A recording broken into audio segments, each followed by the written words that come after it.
তো hello guys, কিতা খবর? আশা করি সব ভালো আছো আর আমিও খুব ভালো আছি।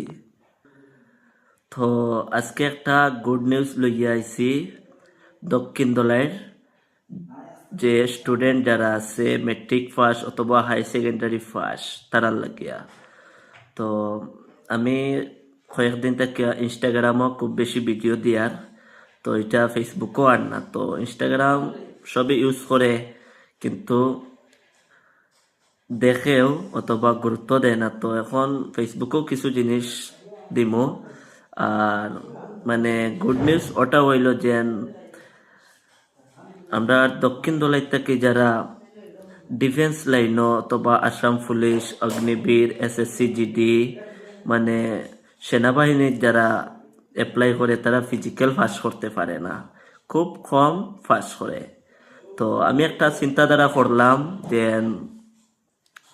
বাগাবাজার যদি একটা ফিজিক্যাল একাডেমি থাকে, ফিজিক্যাল ক্লাস করা নিব, তো আশা করি তারা কোনো রিক্রুটমেন্টও গেলে ফিজিক্যালও আঁকটিত না, আর সবসময় ফিজিক্যাল কোয়ালিফাই করতে পারবো 100% গ্যারান্টি। তো আমি একটা মানে চিন্তাধারা করছি যে মানে সব রেডিও করে লাইছি আশা করি। তো এখন পর্যন্ত আমার কাছে 10-15 জন স্টুডেন্ট আছে।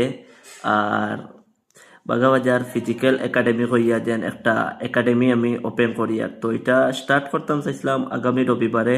তো আমার মনে মনে আশা আসলো যে কমসে কম 25 থেকে 30 জন স্টুডেন্ট হইলে একটা ভালো হইব যেন। তো এখন আমার কাছে প্রায় 10 থেকে 15 জন স্টুডেন্ট আছেন। তো আমি ভিডিওর মাধ্যমে নম্বর দিয়া দিমু, আর সবে আমার হোয়াটসঅ্যাপে একটা একটা মেসেজ করবাই, আর আমি সবরে ফর্ম দিয়া দিলাইমু একাডেমির। আর তো সবে জানো আগামীকাল 1 ডিসেম্বর তো আসাম পুলিশের 5,000 নতুন ভ্যাকেন্সি খালি হইব, তো ডেট দেওয়া হইব।